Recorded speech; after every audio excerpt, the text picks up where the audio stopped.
It's Friday on Your View. Welcome to the show. I am Morayo Afolabi Brown. As always, I have the ladies with me. Hello, Toko Makodige. I love this your outfit. I want to say since morning. Thank you. Really gorgeous. Thank you so much. This week is Infertility Awareness Week, and since I'm still raising money for the Funding 40 Families Initiative. By Sunday, the first 10 people, they're already informed, they would be going to start their treatments, but we only have funds for those first 10. We don't have for the remaining 30. And so two things, we're still raising funds. Is on my social media page. I post about it almost every day. And the truth is, sometimes I feel like, should I still continue? There's somebody who just send 120K or send 100K. I'll be like, okay, I'll still continue posting it. Then two, please put a word of prayer for those that you know are going through infertility around you, and don't ask too many questions, because they get these questions a lot. So I know that you really, really love the person around you that has not had a child, but you know, just a word of prayer is more important than that interrogation of, have you tried IVF? Have you tried? Are you doing surrogacy? Don't you think you should do adoption? Please, if you don't have that kind of relationship with the person, don't just throw advice on someone going through infertility. It's a very emotional and personal journey, and what they need more important is your prayers. Thank you. Okay. Hello, Ramatu. I'm doing well, nothing much. I'm just grateful, and we're just still there producing. We're selling our groundnut kulikuli oil, our fonio acha, and then our spices. We're just there producing and selling. I hope you know that I'm now like a constant customer. Like that's the only oil I use in my house. Everybody here, me. Except for me. I think I'm the only person I've not really bought. Yeah, you're the only one, but you buy. Yeah, no worries. So it's use normal like groundnut oil? Yes, kulikuli oil. It's natural and nothing added. Nice. No additive, nothing. Surprise. How are you doing, Maya? I'm doing fine. I know we'll be taking it in the news, but I was just talking. I'd seen the plane crash that happened in India, and I thought that was the scariest thing I've seen in a while, you know. Wow. The pictures of the family members, and then also the survivor. Like, I'm not even sure what the story is. Some say he jumped or he just was, but somehow he survived. 11 as like one person. Yes. And this is like, you know, we've had quite a number of crashes this year. Yeah, right from the beginning. The God of the heavens, I beg, the crafts. Really quite painful. Really sad. Their souls rest in peace. I mean, far away India, but it just feels so close. Yeah, these are families. There's a family that was trying to relocate to the UK. Complete. Oh, God. All right, so the big news today, obviously, is the honorees of the presidential. You have to announce. I know my dad's on. I'll talk about it later. We're talking about it later. So Yes. I'll acknowledge it, but let us go on a short break. When we come back, look at the front pages of the paper. Stay with us. We'll be right back.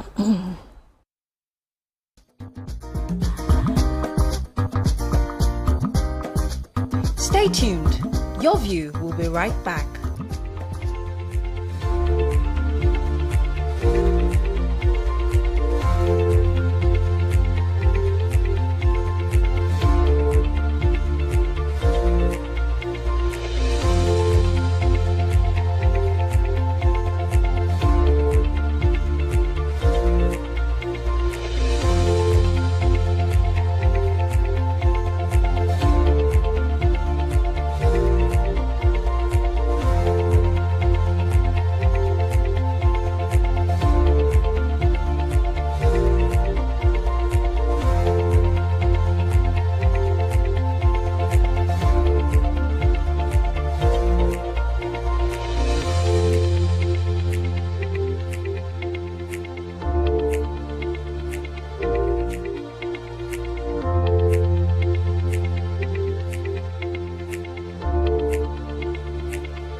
Thanks for staying with us. We're going to start with the nation. President Tinubu commissions Akpo Wasa Road today.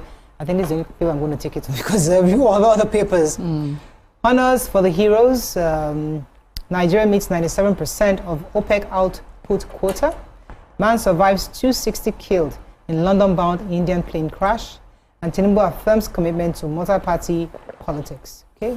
Yes, reign of honors for June 12 heroes and others. So the President, Bola Ahmed Tinubu, yesterday conferred national honors on over 60 Nigerians living and also posthumous in recognition of their contributions to the democratic journey and roles in pro-democracy struggle.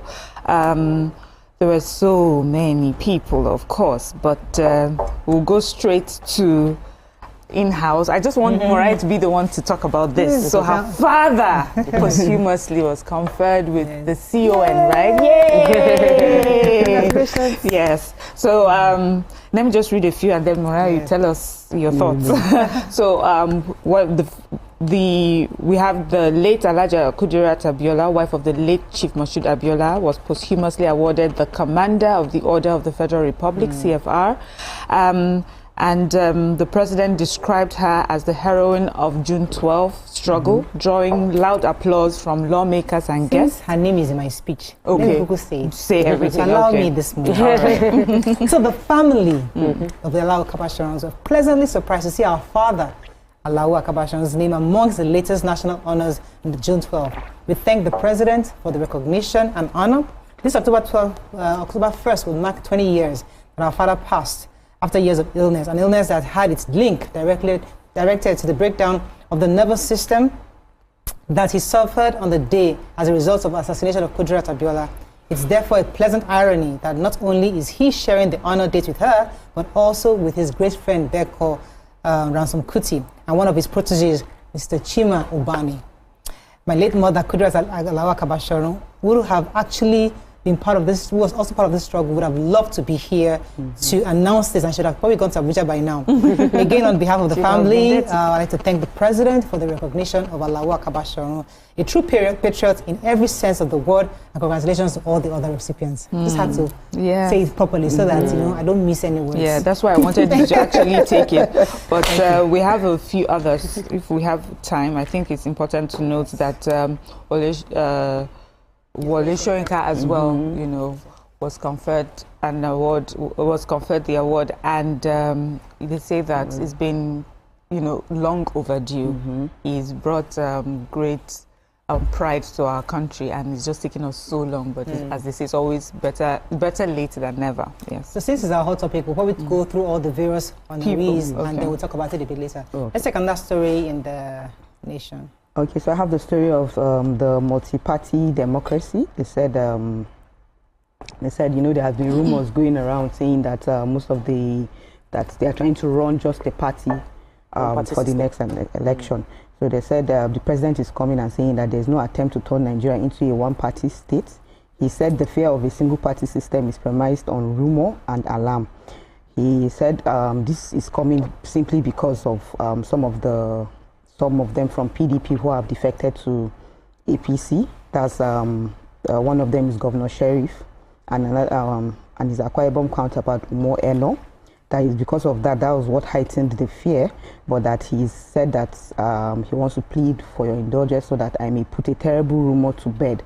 To those who ring the alarm that the APC is intent on a one-party state, I offer you a most personal promise. While your alarm may be as a result of your panic, it rings in error. So that he said it will never happen under his leadership. So please, let the rumor stop moving around and then, yeah. All right, so let me quickly take the story of a bit of panic and fear. The Imo villagers have decried the presence of herdsmen present in their farmlands. These villagers are from Umunobo, Ukwemeke, in the Emekuku area of the Owerri North local government of Imo State. They said that they found masked headsmen within their community. This is even as the police command in Imo State has assured the residents that there is no cause for alarm. Security operatives have been deployed to ensure that there's calm and safety. One of the villagers, of course, pleaded anonymity to discuss what he saw. He said there were 8 masked men that they were seen advancing towards the village from the bushes, and that the villagers said the villagers had a misunderstanding with herdsmen over the trampling on their crops by farmers a few days before, but then later they saw this men coming. He said this happened early Wednesday morning, and that these men were seen to hold AK-47 rifles, and they were advancing to the village. Of course, there was a panic reaction. There was no attack that had taken place. They've contacted, Punch contacted, sorry, it's not Punch. They contacted the Nation. Yes, they contacted the state police spokesperson, who said he's aware of the incident and that they should be calm, that they deployed 6 special men into that community to protect them, and that nothing would happen, they should remain calm. But basically, this must be a really, really scary moment for them. I was going to take the story for all marketers who have decided to back the plan to raise oil production to 1 million barrels per day. According to the Independent Petroleum Producers Group, IPPG, they pledged support for the project 1 million barrels incremental initiative. The program is designed by the Nigerian Upstream Petroleum Regulatory Commission, NUPRC, to boost daily crude by oil production. The IPPG delegation was reaffirmed its commitment while on a visit to the Abuja headquarters of the NUPRC yesterday. Okay, moving on quickly now to the Punch. Knox kudos as Tinubu honors June 12 heroes. Democracy Day fireworks, Tinubu opposition trade blows, and protesters, APC supporters hold parallel rallies in Lagos and Abuja. Okay, which story are we taking? Okay, so I have a story about inside. A Nigerian-Australian woman, Binta Abubakar, has been arrested by the Australian Federal Police for allegedly trafficking students from Papua New Guinea and forcing them into unpaid labor on farms across Queensland under the guise of educational scholarships. She's 56 years and was arrested on Wednesday at the Brisbane airport upon arrival from Papua New Guinea, where she's based primarily. They said that there's been a 2-year investigation, and it was based on the intelligence and this investigation that they were able to make this arrest. This investigation was done by the Northern Command Human Trafficking Team. They started looking into her activities from July in 2022. So they say a group of PNG nationals who had moved to Australia to study were instead allegedly forced to work against their will on farms. The dual citizens reportedly lured at least 15 PNG nationals aged between 19 and 35 to Australia between March 2021 and July 2023 through her company BIN Educational Services and Consulting. She would offer fake full educational scholarships, and then on her company's website, she claimed to offer holistic and modern approach to education, training, and employment. But the police found that the reality was far different. She says once the students got to Australia, they were coerced into signing a series of legal documents obligating them to repay unspecified costs associated with tuition, airfare, visa application, insurance, and legal fees. To settle these debts, they were reportedly forced to work on fruit farms in Queensland and in Locklear Valley and Stanhope, often in violation of their visa conditions. Like, can you imagine what that woman is doing? Taking advantage of Nigeria, people from Papua Guinea. When you have enough information and that need to want to just leave your country for another place, you just have people like that. Told them lies, told them she's giving them scholarship, has a website. Do you know how many people will believe that she's legit? Yeah. Let's go on a very short break. When we come back, we continue with our review. Stay with us, right back.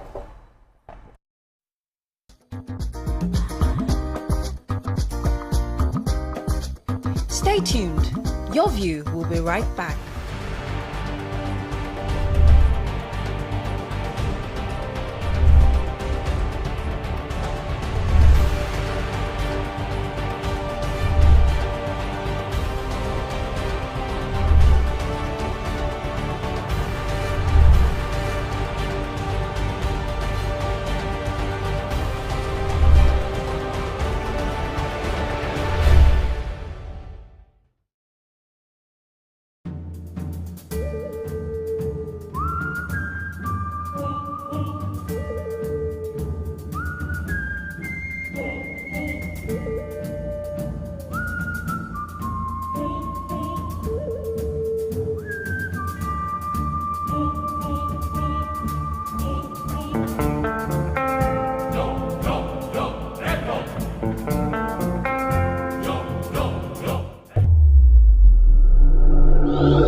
you think you can outplay me in this game of wits and knowledge?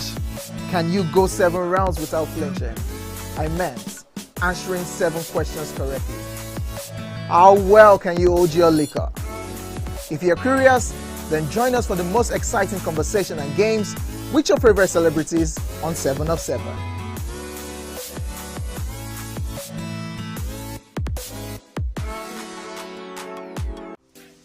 Welcome to Pure Entertainment. What would you like to order from our menu today? We have the regular. So let me go and look for my jam results. So my 280 was 320. I suppose don't be one medical. At this point, I contest my jam results. I want to close the show. I can go. I can. Yeah, that's all we can take. I choose to close the show. Ladies and gentlemen, number 1 unavailable by Davido featuring Musa Keys. We also have today's chef special. Yo, shine, shine, shine, shiny, yeah. Say recap done, and it's time for number 1 on the countdown. One of Nigeria's hottest artists right now, his name is Rema, and this one is called Charm. Kick it. Another.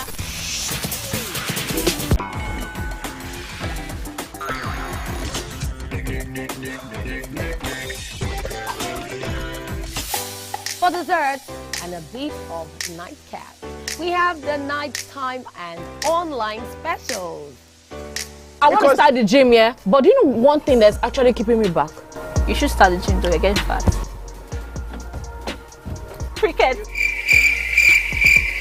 She says she does pole dancing to empower women. What's the difference? There's a difference. That's what I'm saying. So pole dancer, you're already almost naked. You're already almost naked.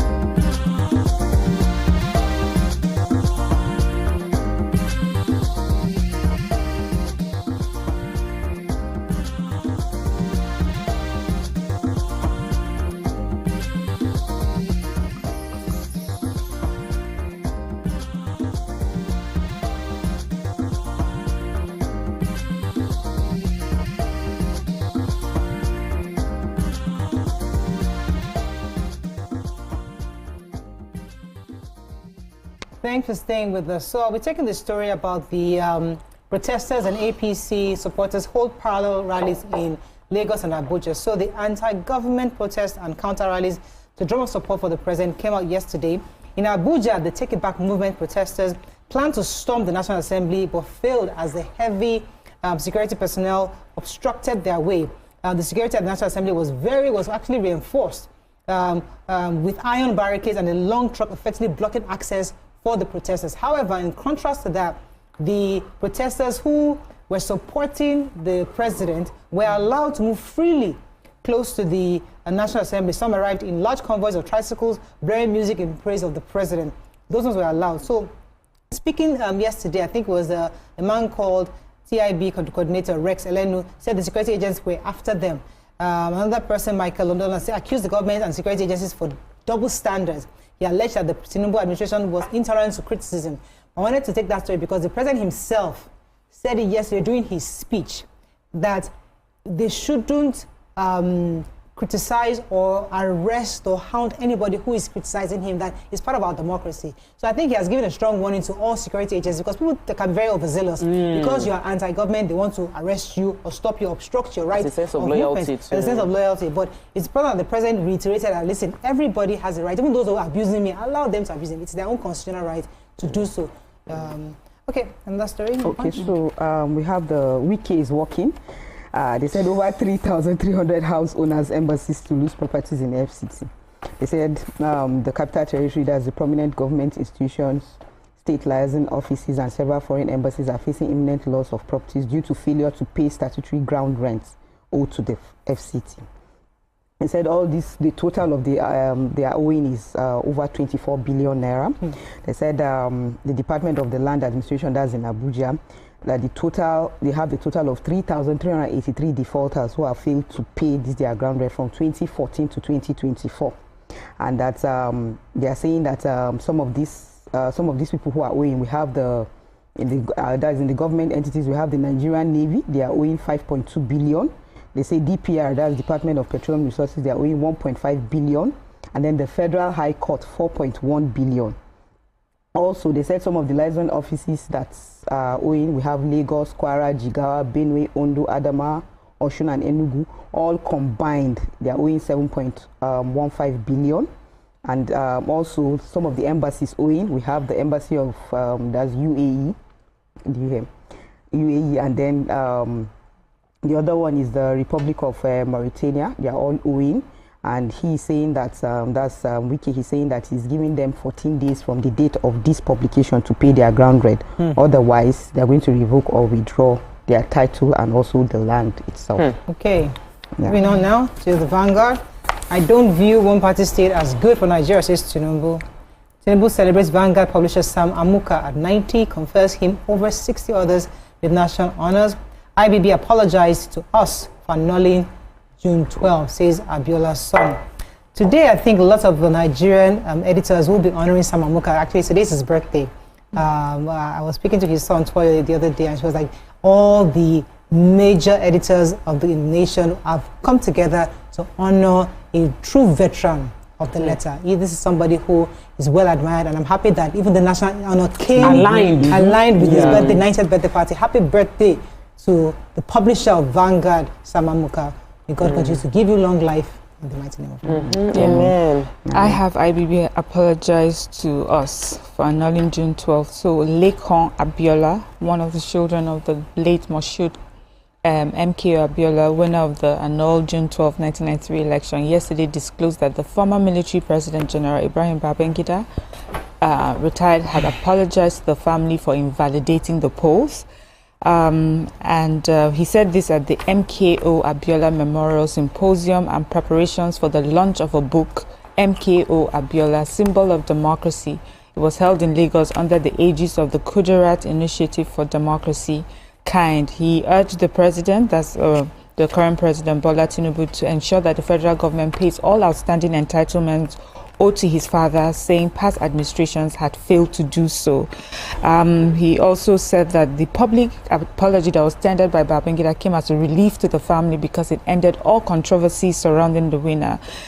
He said that they had always, when they returned from the United States of America, they met IBB. He apologized privately, and when he came out publicly to say he was sorry and that MKO won the election, he did what he had done already in private. He explains it as that when he did it privately, it's like someone punching you in public and then coming to say sorry to you in private. But now that he has said it publicly, you know, it's giving them so much relief.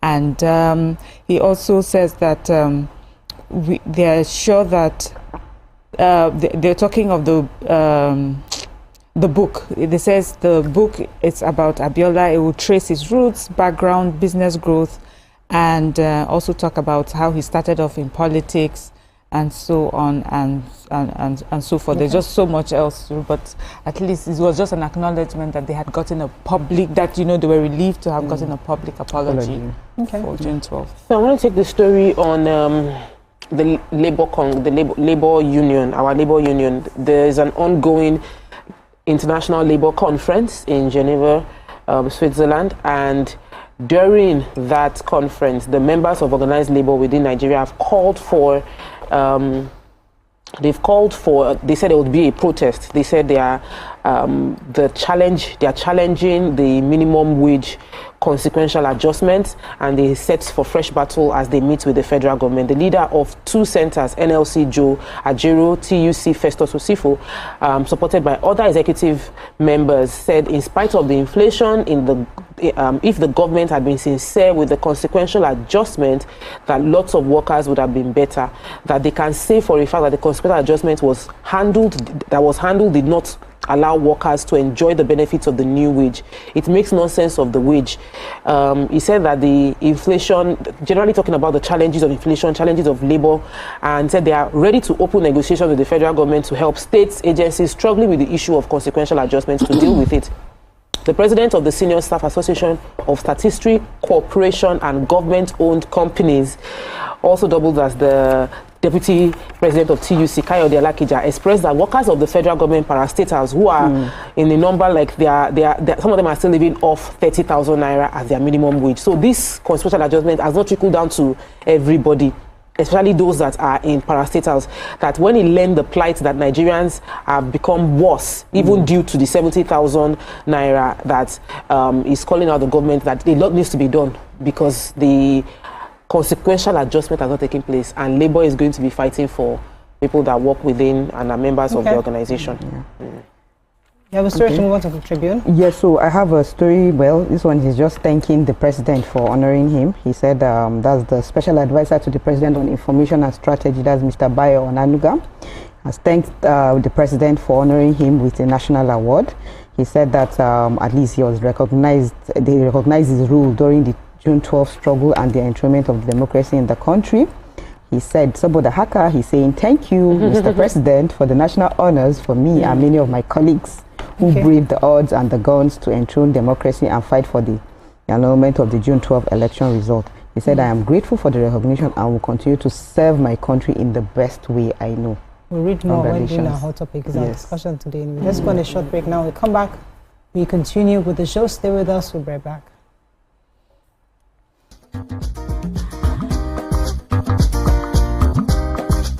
Stay tuned. Your view will be right back.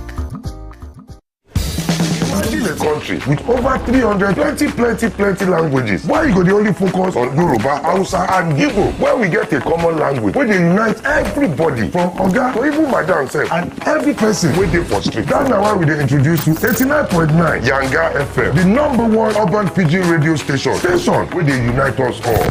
From the award-winning breakfast show Waiting Day with your brother, your friend Wale Po. Everywhere. Oh, Bobo. Kenzie, you dey chop for this song. This na Cruise Express. And this go be the best 4 hours of our life. Country people, make una join us. Oh. Now we be What's Up Naija crew. Now we dey give you wetin dey sup for inside we country. Yes, so keep it loud. You've got me your papa. Why you not gonna make Yanga? Come to Wahala. Now here we dey settle all the matter. Bro, you right here. Nobody better than we, right? I can always best be that. Make I just be the last sensible voice where you go hear. Now we be 89.9 Yanga FM. Get ready to step into the heartbeat of your city like never before. Welcome to Events Diary, where every moment is a celebration. From the electric energy of Owambe extravaganza, to the richness of our culture, to the sophistication of corporate gatherings, Events Diary is your VIP pass to the hottest gatherings in Nigeria. And guess what? I'll be your guide, your style icon. Each week, join me as I transform from traditional chic to corporate sleek. Whether it's a birthday bash or a high-profile gala, you won't just see it. You'll feel like you're right there with me. Aww. From meetings to evening soirees, I'll be there. Or to the trendiest street festivals or to music concerts, Events Diary has something for everyone. So join me as we explore the vibrant tapestry of Nigerian scene, one event at a time. Good morning, Marina Station and all the passengers. Efficient, it's comfortable. This development will go a long way in reducing congestion and emission. The trains are long-term solution to Lagos traffic challenges. This is where we take the final, decisions on policies, programs of government. I will have to ensure that, the narration of Lagos as a PLC is taken very, very seriously. This is a major pedestrian bridge linking Oyingo here to Apapa Road over there. With this overpass, we are providing what we call a permanent solution.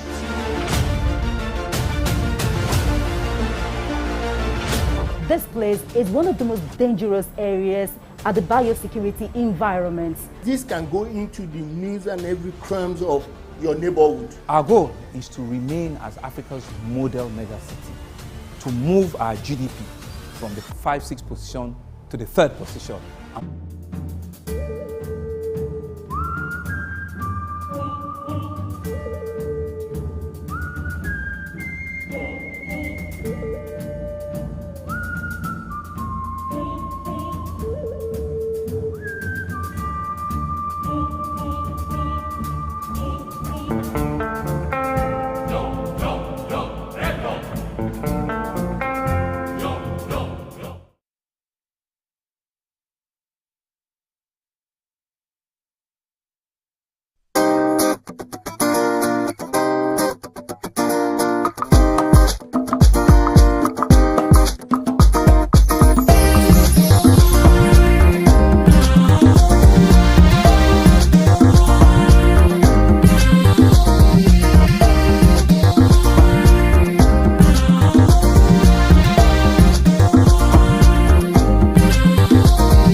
Thanks for staying with us. So President Bola Ahmed Tinubu yesterday announced national honors for dozens of Nigerians as part of events marking the Democracy Day.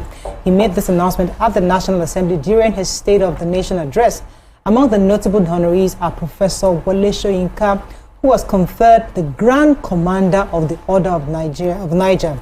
The late Kudrat Abiola, who received the posthumous Commander of the Federal Republic title, Dr. Bekor Ransome Kuti, CON, Alawa Kaba Sharon, CON, among many others. So what are your thoughts on these national honors? Especially the high point of these honors was the Kensara River and the Goni Nine, where they were also pardoned. They had a pardon and also conferred with the honors. This was quite symbolic to many, and I think it's something worth talking about. You can call us on the show. You can call us on 020-163-52013, 090-241-63440. You can also send us messages on X. We'll be happy to read your thoughts. So, I mean, this was quite interesting. June 12 last year, you know, there were quite a few awards, and there were many questions asked that, okay, certain people that were in the trenches were not honored last year, and I remember that conversation. You know, and we're happy that this year, I think some of those errors were rectified, such that we had more people who actually, many people don't know, but they were actually in the background. You know, a lot of people do not know, because by the time the conversation here, this is dominated by the younger generation. Yeah. And many of them do not know those who struggled for democracy. I mean, when someone was talking about Bayo Onanuga, I was like, why is Bayo Onanuga's name? I was like, you don't know this man. He was a journalist, and these are people who were speaking, especially against the military government at the time. So many people don't know this history. It's important for us to understand that these honors were made to people who actually suffered for the democracy we enjoy today. So there's a whole lot to this. Yeah. And what you celebrate will thrive.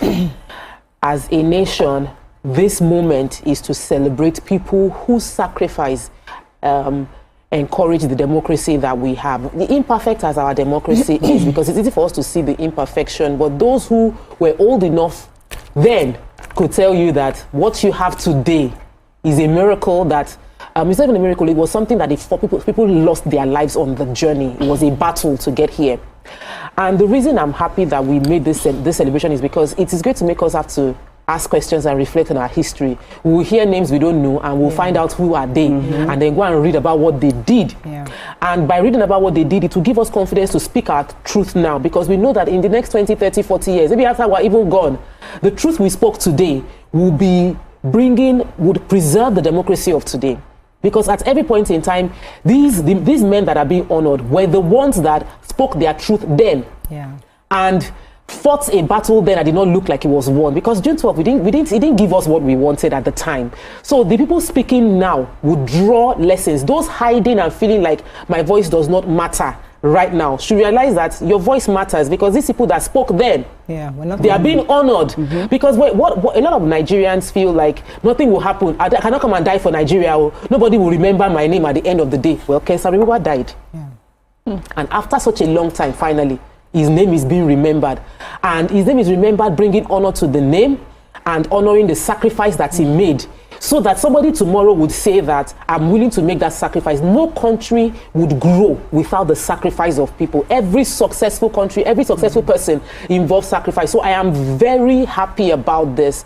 And I know that some people felt like it's not, because people don't know the people. Yeah. They did not understand the weight of the award. Yeah. So I would advise Nigerians, please, take the time out of your very busy schedule following what is trending on TikTok and Twitter. Please go and research these people, because when you read what they did, on Monday I was here, you were not around. Mr. Dr. Kayode Okwefa came here, and he was like, where is Morayo? That her dad and I, he said, I remember her dad. They were the ones championing the cause for democracy, speaking up. Morayo has the privilege of having clips of pictures of the newspaper clipping of what her father said at a time when it wasn't convenient to say. And that's a privilege. Yeah. She's posting it, and people will be wondering what's going on. Today she's saying some things, and people are saying, because you are in TVC, because you are... But she's saying her truth. Few years down the line, somebody will remember what is being said.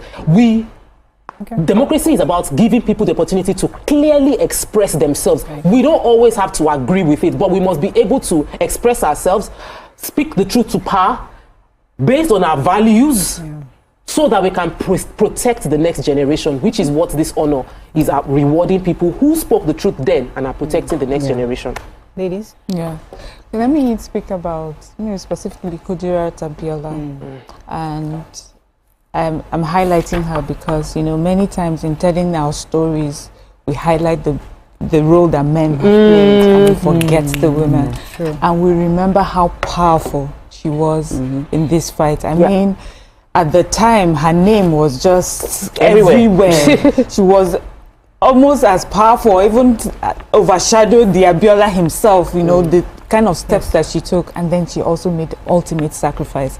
And many times when I hear us talk about June 12th, yes, she features, but she features only as a, as an aside. So I'm happy that the federal government has taken the time to give her the honor that is due. And I hope that this brings some form of relief for her children, because I do remember one of the shows that we had, one of her sons was here with us, and Mariah was talking about how she was in the house and they were packing them up to just leave, their life turned upside down.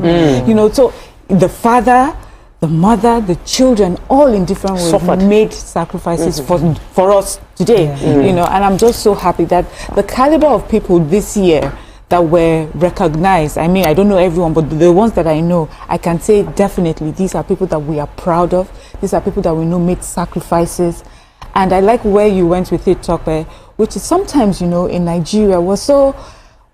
We don't want to give our best because we feel that good people don't get recognized. Good people are not appreciated.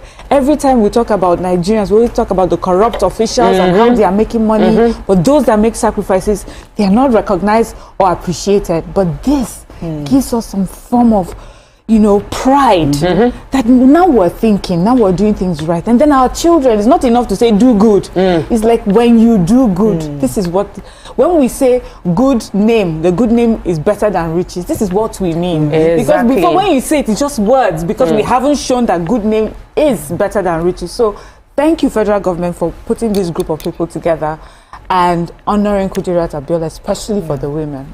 Okay, so so I'm so happy about this, because when I saw the list, the first thing that came to my mind was I had to go and look at the list, and I started making research on each person and all, and then I was able to see what Umar Yar'Adua did.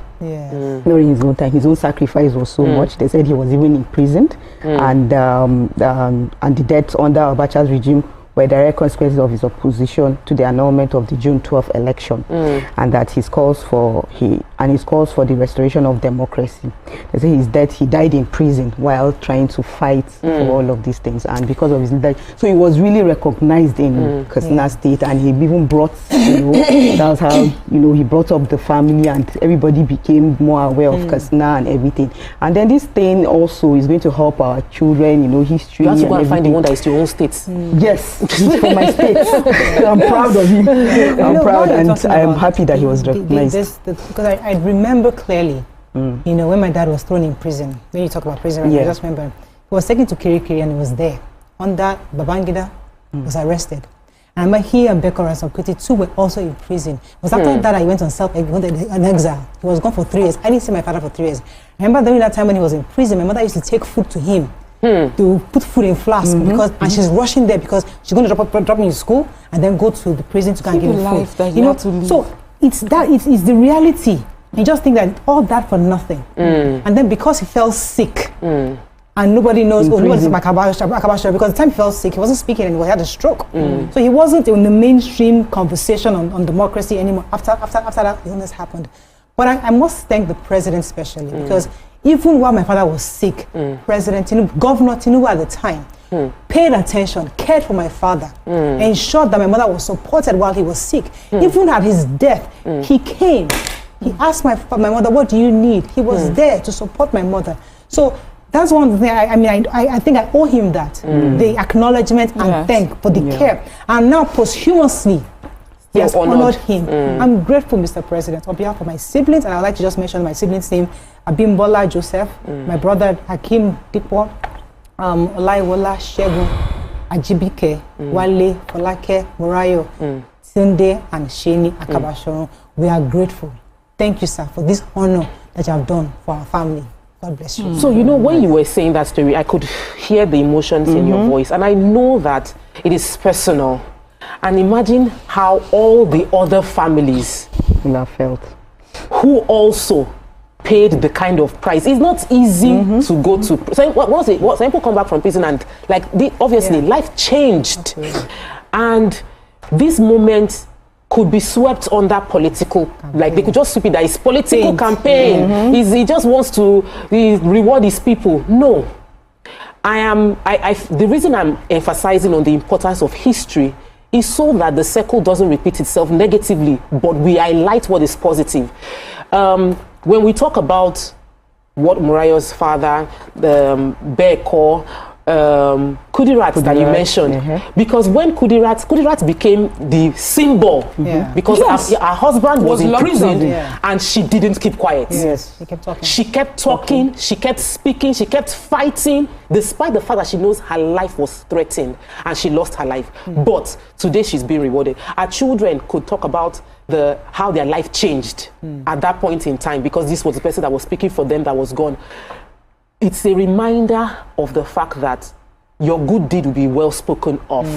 Even if it doesn't happen the way you want it, when you want it.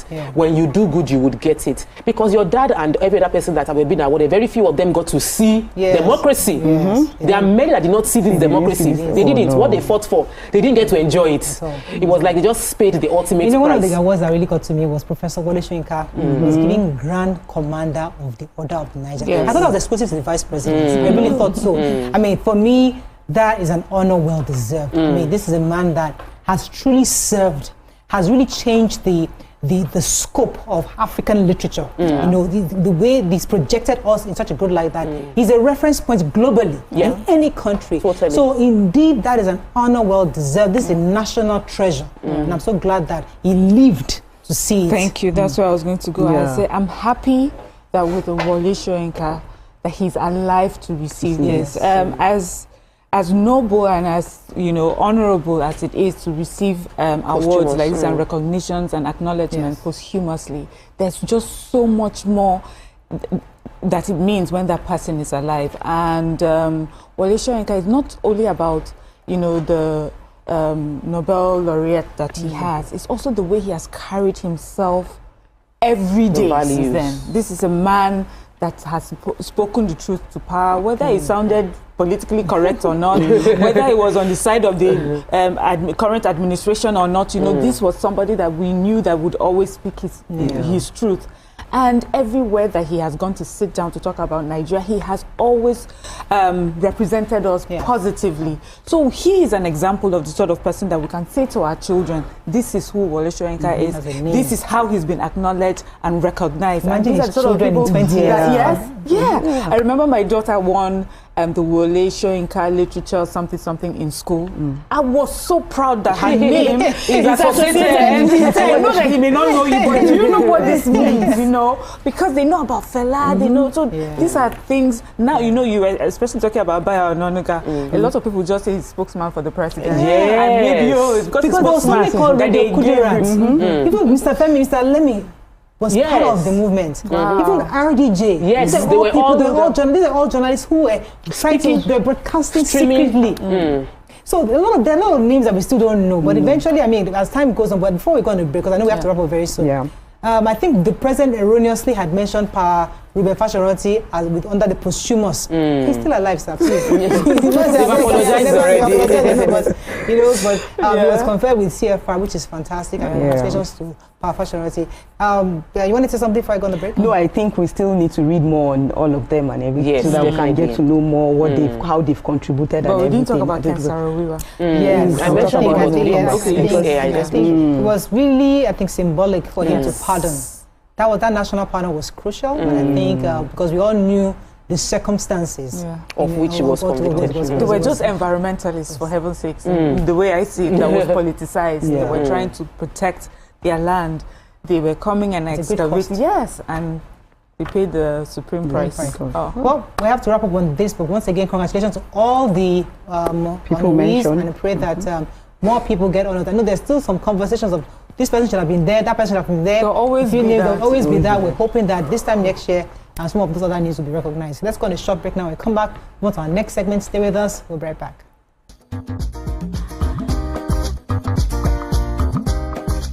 Stay tuned. Your view will be right back. Hey, my people, I greet you plenty. My name is Nachika Okeke. My name na Uwi Balogun. My name na Damilola Banire. My name na Moyo Faraway Ahmed. If you also call me Moyo Listy. And this na Abigail. And I dare on top your view pigeon. I'm going to bring you bass, boost. I don't get person will be single mother before. He carry another man show, say, now my husband be this. This na wetin you want. After that day, the man no go see am again. If you snooze, you lose. If you miss this show, you miss out. On top this our show, I not dey gree for anybody. When you dey find the husband, you not see sign say the guy smart, you don't vex, don't give signs. If they look for person, we will give them to you. Fact as it be. Men no dey ever get fault. If baby not dey for her, na the woman. Talk no dey be person, you make person no fit talk true inside. But for this country, we know say if we open court in the morning, waiting no good, no good. Me and my sisters, hey, we go tanda gidigba for inside studio to give una all the latest information. But look, we not even take responsibility for the children. Please the man. And that's some poria.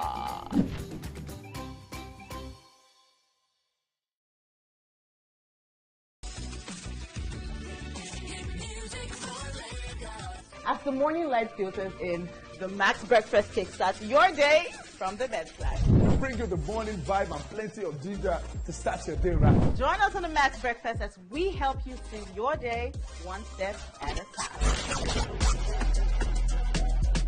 On Max Hits, we've got the ultimate playlist for you. We give you back-to-back. And all the biggest news from the world of entertainment. Only on Max Hits. Area! Waiting the apple, waiting the shop. Tune into our award-winning waiting the 102.3 Max FM. Lagos, Nigeria, you're welcome to the Max Drive. Whether you're there for inside motor, you're there for inside traffic, we're there for you with a Max. Late Nights on Max FM is where we help you connect the dots and put you in that place where you are ready to do it right. We are dishing out the top hits of the week, counting down the biggest songs on your radio. Let's go. Right now. On Max Sports, we bring to you sporting events happening all around the world. It's not just sports, it's entertainment. You know what it is. It's the Max House Party. King Dion, DJ Charlie Shee. Let's go! We are your go-to for hit music, entertainment, and top-notch radio all day, every day. 102.3 Max FM. Hit. TVC Communications, Nigeria's leading independent broadcast company, has been officially designated as a great place to work. Over the past 3 years, we have transformed our workplace into one which is respectful, caring, rewarding, and provides great benefits to all our 500 employees. We thank our team for giving us the chance to show that partnership between employer and employee really works. TVC Communications, officially designated as a great place to work, and now the only broadcasting and media company not just in Nigeria but throughout continental Africa to be fully certified. TVC Communications, a great Nigerian company, a great Nigerian place to work.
you think you can outplay me in this game of wits and knowledge?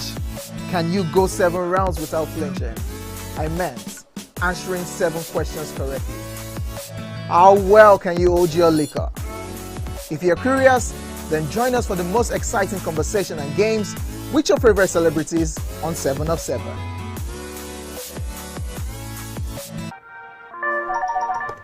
Hello, TVC Communications. How can I help? What makes TVC the right choice for my business? Excellent question, sir. Let me share some exciting facts with you. Start your day on TVC Entertainment with Wake Up Nigeria, a family and lifestyle show. Your view empowers women globally.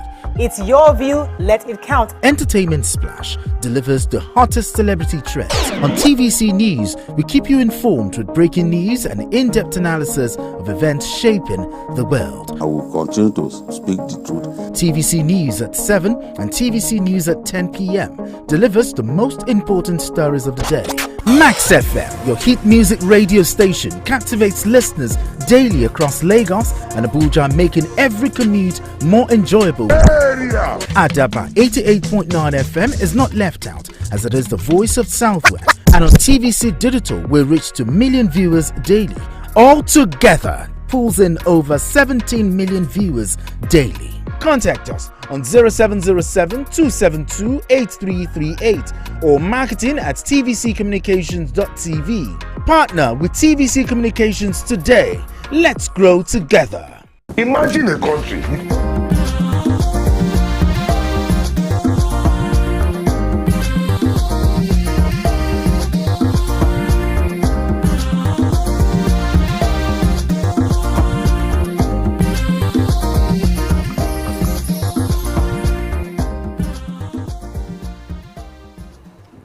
Thanks for staying with us. Join us on the show to discuss the Corona Schools at 70 Alumni Black Tie Gala Dinner, celebrating 70 years of excellence in education by the Corona Schools alumni, is the Vice President, Corona Schools Associations for Communications and School Relations. Welcome with us the co-chairperson, 70th Anniversary Alumni Planning Committee, Madam Shola Alamatu, to the show. Hey, good to have you. I know you come in red now. Why are you wearing green? You know, Corona color is... They come with the green queen. Okay, so you like green. Okay, so... The green queen, and then there's red. I can't come without Corona red.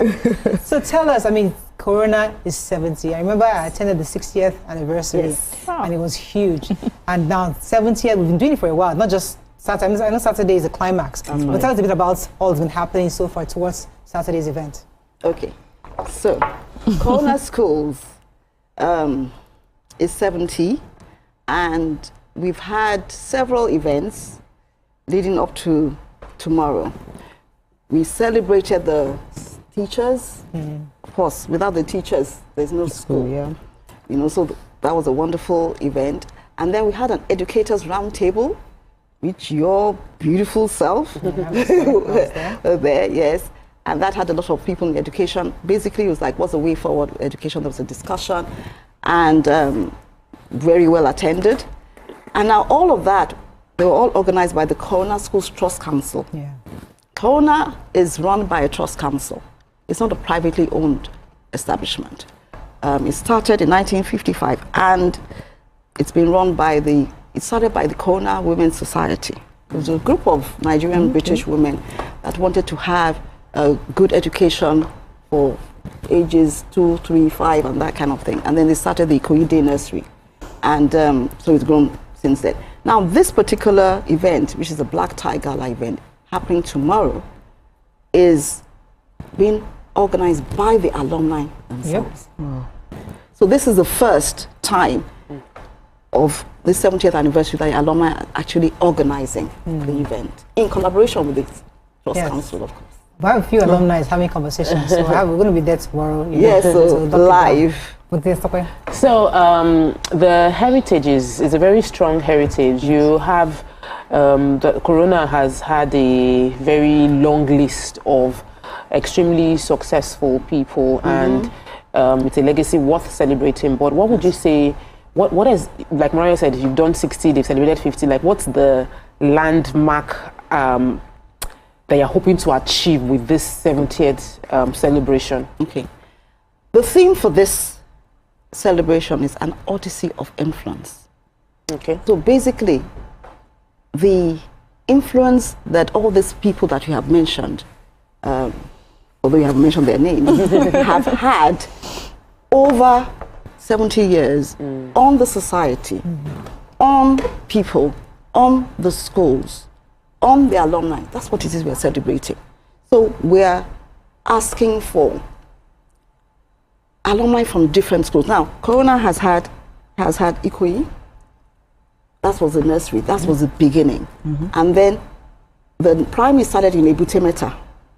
Ebutemeta then moved to Yaba, then moved to Bagada, where our own darling Goreo went. Okay, and then other branches. There was Apapa, there was Ikoyi, where I went. There was Victoria Island. So the different schools and alumni from all those different schools are coming together to celebrate, to meet, to network, and also mentor. So we're going to have some of the current pupils as well. And of course, it's going to be live streamed so that people who are not able to come can see that, okay, so this is the legacy you're passing down. These are the people who went to Corona. And this is what, you know, they have to showcase to other alumni and also to the world. Okay.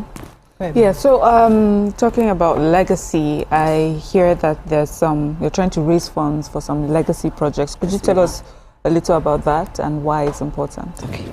So we have two main legacy projects that the alumni is championing. First one is a tech hub, which again is going to be run by the Corona Schools Trust Council. It's going to be situated in one of the schools. The youngest of our school is the Corona Day Secondary School. We have the Corona Secondary School in Agbara. You know about that. And then we have the Corona Day Secondary School in Lekki. It's the largest, so it actually has space for us to be able to have a tech hub where the emphasis will be on STEM skills. Now, it's mainly for the pupils of Corona schools, all the schools I mentioned. However, other schools will be able to access those digital facilities that we're going to put there. So that is one of the main reasons that we're actually having this gala. Apart from celebrating and getting together, we also want to give back to the school. So that is our main legacy project. The second one is an endowment fund. And now that has to do with us giving scholarships to underserved people in the society that qualify to go into Corona, but they cannot afford it. Amazing. So we are going to be sponsoring this. Of course, there will be some selection process, and we're going to do that. So those are the two main projects, legacy projects that we want to do to give back to our I love school. to see this kind of Yeah, okay, so I'm really jealous of this Corona because your alumni is very, very strong.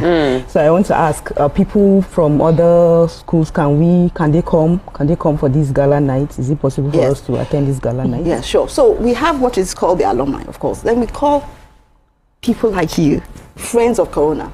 How about best friends of Corona? Best friends. You are bestie. You are bestie of Corona. So friends of Corona are those who identify with our school. So there's spouses, children, spouse, friends. Because there's no guarantee that if I went to Corona school, I'm going to marry somebody who went there. So we're allowing them to come because they are our friends, they are our partners. Neighbors, friends are invited as long as you can share that Corona with us. So my question is, so there are lots of alumni watching right now. They're not even aware. Some are not aware. Some are aware. That's right. Those who are not aware, can they still come tomorrow? Is it late to have to register? I mean, what's the procedure? Where is it happening? Okay. So tomorrow is the Black Tie Gala Dinner, which is happening at the prestigious Jewel Ida Event Center, which is on Hakim Dixon Road in Everybody Lekki. knows it. Like everybody's event. That is it now. In fact, they have an event. Once I see that, they have an event every day. I'm like, goodness me. So that is where that's where it's happening. trendy. But a lot of people actually still don't know it. But the thing is that because it's purpose built, you know, so it just has all the facilities that we have, and it's co-owned by a Corona school alumni is a very strong one. It's a very strong one. Actually, one of the things that, like I said, we want to do is also build that. Let me give you an example.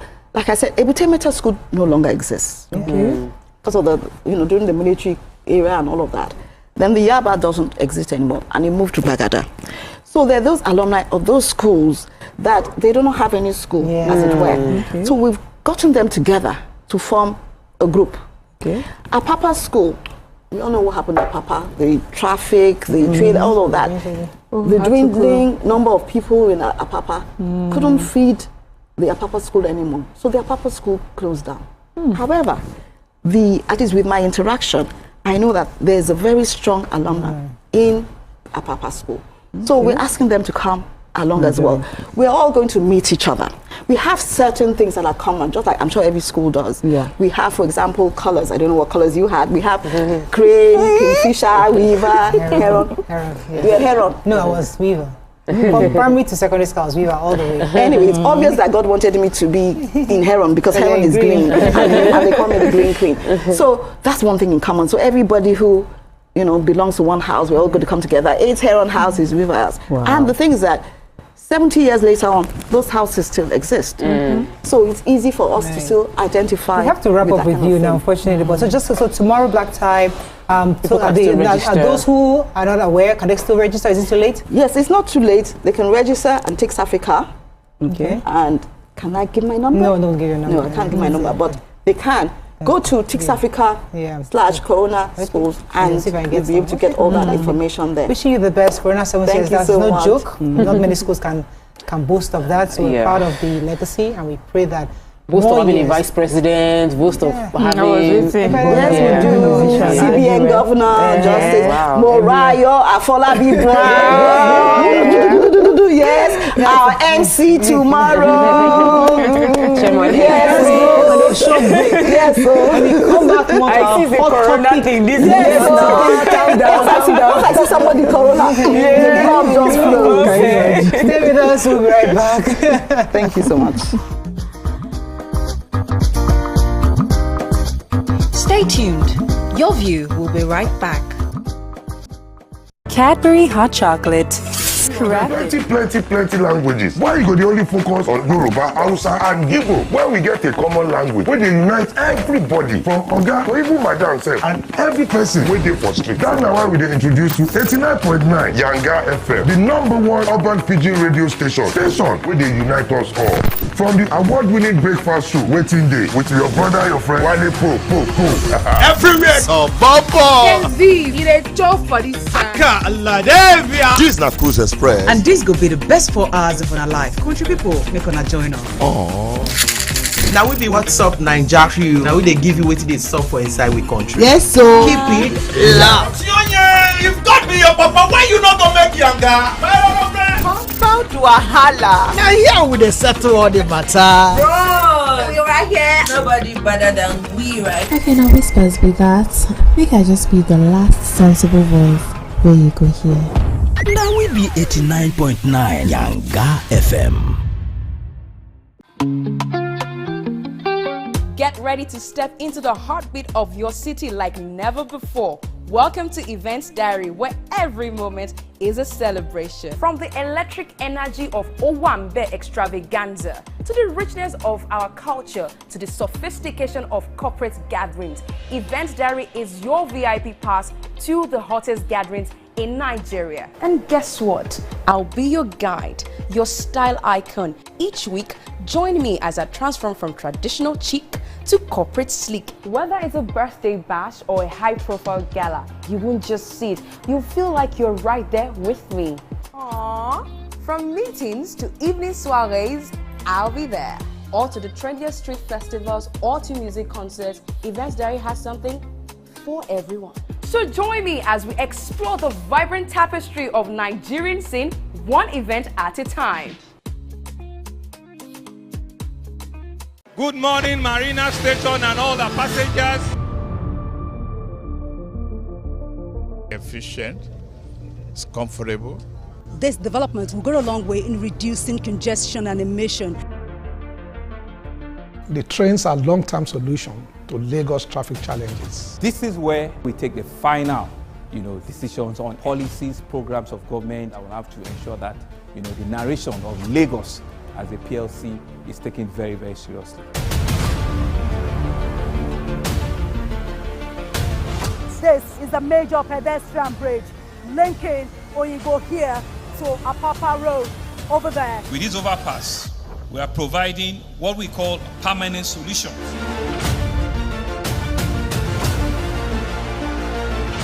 This place is one of the most dangerous areas at the biosecurity environment. This can go into the news and every crumbs of your neighborhood. Our goal is to remain as Africa's model megacity, to move our GDP from the 5-6 position to the 3rd position, and we believe it's achievable with all the commitments we have.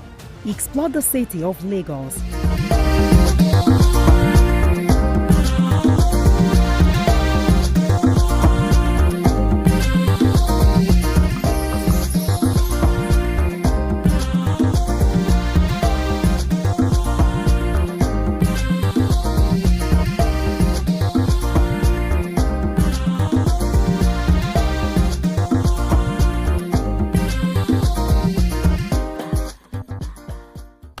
Thanks for staying with us. So, moving on now to our hot topic of today. So there's a phrase that lingers in various places, echoes through salons, slips through wedding speeches, resurfaces online and different places. People are saying that women who know their worth do not last in marriage. What are your thoughts on this? Do you agree with this? When I say know your worth, I mean that women who are confident in themselves, who know the value they bring to the table, many of them usually don't last in marriage. This is somebody's article we're reading. We're just trying to analyze the article to see how true it is. I think the article was written by, published 6 days ago. Author was Owubudu, Maureen. Maureen Owubudu was the author of this article. And we found it quite interesting. One of the things I like to quote, she said, too often, marriage is positioned as a prize for good behavior. Be quiet, be soft, be agreeable, be patient, tuck your ambition under your smile, dull your fire, then maybe you'll be chosen. But if you are too loud, too ambitious, too opinionated, too independent, then you must be one of those women. And the reason why it resonated a bit was because I think I've shared this story before. There was a guy that I was dating before my husband. I still saw him very fairly recently. I didn't see him for a long time, you know. And the only reason why this brother broke up with me, he said, "You're just too opinionated. You will not be submissive in marriage." You know, I mean, he literally told me that I'm too opinionated. You're just saying, you know, just speak your mind. So he felt that was a threat to him being a leader in his home. And I was shocked because me, I was just wondering what's wrong with this guy. You know, I'm quite from a very, very opinionated family, but so that was his own reason, because you can't tame a Mariah. She's too opinionated. Now, he's probably seeing me today and wondering, now, wow, how is that man handling her in the house? How is the man? And she even brought it into TV. You know, so these are realities. I wonder why a woman has to be handled. You know, that statement I've heard is, how are you handling? How are you managing? Why do you need to handle and manage? Why do men feel the need to control? I want to marry a woman I can control. Why? So it will make you feel, it makes you feel like I'm more of a man if I have a woman. Sit down there, the woman sits down. Stand up, he stands up. Don't go to work today. No, sir. So it rubs off the ego of the man. But I just feel like we need to change how men see the idea of power. It's not about the fact that this woman obeys everything I say, but the fact that I have a strong woman who is willing to hear me out, argue it out with me, and I am stimulated by our conversation to think differently. I'm stimulated by our conversation to grow, to see more opportunities and possibilities, that I'm not stuck in the way this is how I've always done it. I've heard questions like, when I was growing up, we eat amala and ewedu and megiri and like this. No, it's not really fresh, like this. Like we eat it with fish, not with meat. Can we try with meat? No, we eat it with fish. That's how and as a man, in my house, we will eat it with fish. Wow. Like they're little things. So this conversation, this article by Maureen really made me feel like we're not having a conversation about, it's beyond the fact that women who know their worth will not last in marriage. Is that we don't have a society that accepts women who know their worth. It's not accepted. If you know your worth, even if, once you begin to sound like a confident person, marriage counselors, aunties and uncles in the community will start telling you, calm down, no, you cannot drive that kind of big car, you cannot go and buy a house, you're still single. Because once you come across like a bold, confident woman, you are a threat to men. So we don't have a society that accepts bold, confident women. Interesting. For me, I would like to start from history. I've been reading a lot lately on just how things used to be done in ancient times. Of course, not African, but just white people and how they live, because those are the documentations that we have a lot more of. And for me, I noticed that we women were like pets. We were just one of the animals in the house. So there were livestock that were in the farm. Horses. Then you had domesticated, was maybe like a dog and a cat, and then we were just a little bit priced above the other pets. You know, that was really how we were seen. So we were owned. And for a man to be a man, he has to be able to own and control and determine how this woman or this pet is. So that's where we're coming from. Right? We have now gotten to a point where the woman has evolved, society has evolved, the woman is seen more as a human being, she's making decisions, she's empowered. But for some reason, that evolution for the woman has gone on so much faster than it has for the men. So yes, we have a group of men now who would say to you, I'm unlike my father or my grandfather. I understand that a woman should work. I'm so proud of my woman and everything. And we're excited about them, especially when you're dating them. Until then you marry them. Then you see who they truly are. Then they remind you, I'm an African man. we were having conversations and we're bantering about this. When did it happen? So really, I don't know, is it physiology or is it just nurturing, or is it a combination of both? That men actually, I feel that they are their happiest if they feel that they own a woman. Yes, they love you. Yes, they want to support you, but they want you to also know that I gave you the permission. That because I supported you. You know, if you're doing it outside of him, outside his support, then he doesn't really have control over you. There are a few men now, I know a few of them are going to call to argue and say, I'm not one of them. And that's one thing I noticed. The people that come on tables like this and call on TV, they are never part of them. It's when we go home that we meet these people. So yes, I feel that there are people who with education and exposure, they are making the difference, but it's still very much part of how men see themselves. And you know why I say this? We have much younger men now who are dating, and I'm hearing women have the same issues. So there's exposure, there's new information, there's new knowledge. Why are they still like that? So what is it? Maybe, for me, when we have these conversations, I want us to now start thinking in a way that, is it that the men are flawed, or that we have the wrong expectations of what men are or what men should be in a marriage or in a union? Okay, so I totally agree with her, because from the question you just asked right now, I think society plays a big role in this, and upbringing. Upbringing. If you men have grown in a society where they see that a woman, if you don't dare to dream, if you dream, it's not possible, because the man will always clamp it. I know of a lady who went to school together. She very intelligent Hausa girl like this. She's very intelligent. She studied medicine, and she finished and she started her housemanship. She got married. She started going, to work and everything. And after some time, the husband now said that, that he cannot be sleeping alone in the nights without his wife. You can imagine that he cannot be sleeping alone. No, that he doesn't want her to continue. He doesn't want her to continue with the doctor, wherever. Yes, because that she goes out, when she has night duty. He said no, that he doesn't want it. That he now told her that she should go and meet them in the hospital, that she should put her daytime. And she was like, I'm not the only one that is a Muslim there, and I'm not the only one that is a doctor and married. He said no, that he's not going to agree and everything. And at the end of the day, they took this case home to her parents. She was like, that she cannot quit and everything. They took the thing to the parents. Guess what? The parents agreed and said, your marriage is more important than your career. That was how this medicine career. Intelligent babe. She spent, you know, those days when we were in school, you find out that people who went to read medicine, find out that they just spent maybe 11 years. She spent 7 years, 6 years and one. Yes, she had 1 extra year, you know, but she spent very intelligent, smart girl. Do you know that as I speak to you right now, she's still at home? That career just died like that. And that is it. Okay. So I agree with her that if a woman knows her worth, her marriage will not go I have to play the devil's advocate here because it's important for us to see the other side. But let's go to a very short break. When we come back, we continue this conversation. Stay with us. We'll be right back.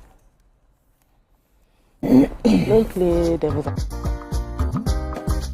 Stay tuned. Your view will be right back. Imagine a country with over 300 plenty languages. Why you go the only focus on Yoruba, Hausa and Igbo? Where we get a common language where they unite everybody from Oga to even Madam self and every person where they for street. That's now why we dey introduce you 89.9 Yanga FM, the #1 urban pidgin radio station where they unite us all. From the award-winning breakfast show, Waiting Day, with your brother, your friend, Wale Po. Everywhere. So, Bobo. You dey chop for this This is not Cruise Express. And this go be the best 4 hours of our life. Country people, make una join us. Now we be What's Up Naija crew. Now we they give you what they sup for inside we country. Yes, so keep it loud. You've got me your papa. Why you not gonna make younger? Come to a holla. Now here we dey settle all the matter. Bro, we right here. Nobody better than we, right? Okay, now whispers be that. Make I just be the last sensible voice where you go here. Now we be 89.9 Yanga FM. Get ready to step into the heartbeat of your city like never before. Welcome to Events Diary, where every moment is a celebration. From the electric energy of Owambe extravaganza, to the richness of our culture, to the sophistication of corporate gatherings, Events Diary is your VIP pass to the hottest gatherings in Nigeria. And guess what? I'll be your guide, your style icon. Each week, join me as I transform from traditional chic to corporate sleek. Whether it's a birthday bash or a high-profile gala, you won't just see it. You'll feel like you're right there with me. Aww. From meetings to evening soirees, I'll be there. Or to the trendiest street festivals or to music concerts, Events Diary has something for everyone. So join me as we explore the vibrant tapestry of Nigerian scene, one event at a time. Good morning, Marina Station and all the passengers.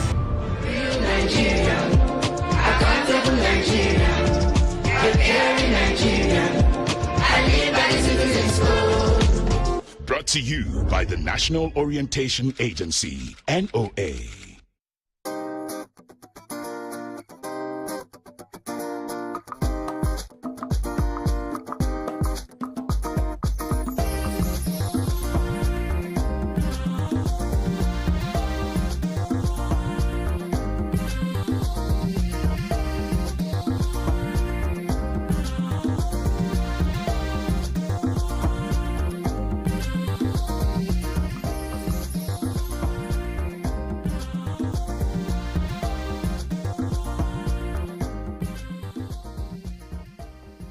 Thanks for staying with us. We're still having this conversation. And the reason why it's important to always play the devil's advocate because it's important to see the other side of the story. Some might argue that in life, there's hierarchy to everything. Things happen this way. You know, there's always somebody to lead in every situation. Even companies have a managing director, have a deputy, have workers. Everybody has their opinion and has their job description.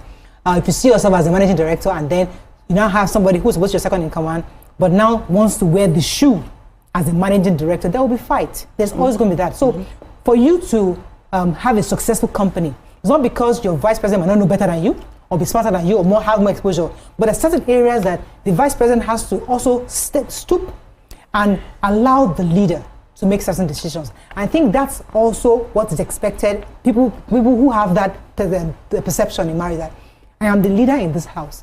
If I'm my wife, yes, I know you're smart, you're exposed, you have all the information, but sometimes allow me lead. Now, in order to have a successful home, women are therefore sometimes expected to somewhat subsume their own thoughts their feelings, their aspirations for the greater good. Meaning that for my husband to be successful, this company to be very successful, I need to not remind him that I'm a Harvard graduate, not remind him that I am this, although he might be in need of those he might be, I'm just saying that let's look at it like that. So that might be the reason why some of these men feel like both of us cannot continue to be the anchor of this. No, I strongly, I do agree with the hierarchy. Yes. I do also agree with leadership.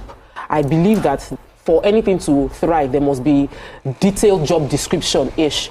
But you know, as you were speaking, it just occurred to me to search honor versus obedience. Okay. And the truth is, what marriages need is strong sense of honor. There's obedience in honor, but it is not compelled. It is earned. It is earned. It's a typical response to, like, I respect you, I hold you in high esteem, I honor you. Yes. It's not like I'm now. It's earned. Yes. No, it's not even just about the earning. It's not subservient. It's not like obey. I'm just complying with everything you say. It is the honor part that we need to help marriages to understand. Now, I'm not playing devil's advocate, but I feel like both women that know their self-value are also reacting to trauma of what they've seen happen before in working out, because they don't see how they can resolve issues. And we have many men rarely willing to go through the process of growing. A strong woman and a strong man cannot have a successful marriage if they don't go through counseling therapy to drop the baggages they have in the past. Because the average strong woman has heard stories of that auntie, that uncle, that person that gave it all up for the marriage and has nothing after. So when she has her guards up. She has her guards up. Yes. So it's a lot of traumatic reaction. I was going to take you to that point where there are lots of women who, yes, you paint the picture of the nice woman who is intentionally subservient. But there are some that they are intentionally subservient, but it actually bites them back. And that's why it's important for us also to highlight those also. But let me take this call. I'll come to you, Mariam. Good morning. Thanks for calling. You're live. Hello, good morning. Good morning, sir. Go ahead, please. Hello. We can hear you, sir. Go ahead, please. Hello. I must say that you ladies are doing a great work. Thank you, More sir. powers to your elbow, indeed. And to my sister beside Sister Morayo, I love your hairstyle. You have absolutely stunning. I love your hairstyle. Thank you. Yes. Let me just comment on this topic. There are women who know their worth don't last in marriage. Well, there's an iota of truth in it. And but it depends, really. Let me use myself as an example. When I got married, that was 2017, I was doing some things in which myself I knew I wasn't getting it right. I was doing some things that I didn't want my wife to know. But eventually she knew. Let me just say it, I was drinking, I was smoking, which I ought not to be doing. But she did not, if it were to be other ladies or other women, I know what they would do. But even when we were talking yesterday, she still reminded me of those days that, Fanny, can you remember I stayed with you, I counseled you when you were doing all those things. But to some other ladies, they might not do that. They will say, no, you don't want me to do this. Instead, they too, they might be drinking and doing other things as well, claiming that they have equal rights. It is not so. Men want a sense of humor. Men want a bit of, that's Nigeria. No, men want a bit of control. They want to have that control over women. That is what I feel. Thank you very much, Alabaja, for your views. Mariam said it earlier. It's in nature. It's in our nature, the environment. Yes. But also, I just wanted to say, I think the problem is what men define or see as leadership. Because